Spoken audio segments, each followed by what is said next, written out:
Welcome back to another technical deep dive here in the debug zone. Today we're tackling a big question and breaking it down with us from other users. Hopefully this clears up some misconceptions and helps you get the answer you need.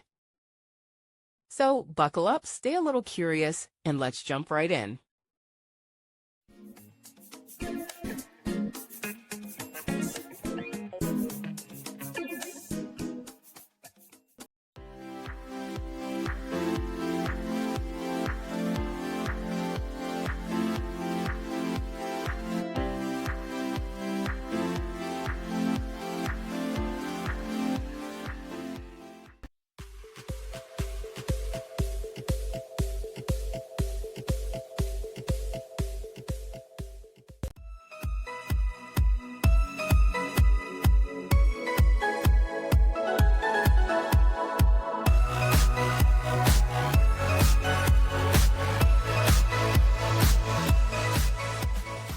And that's a wrap.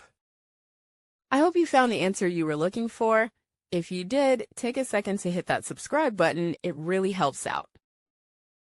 And let me know in the comments which solution worked best for you. See you next time in the debug zone.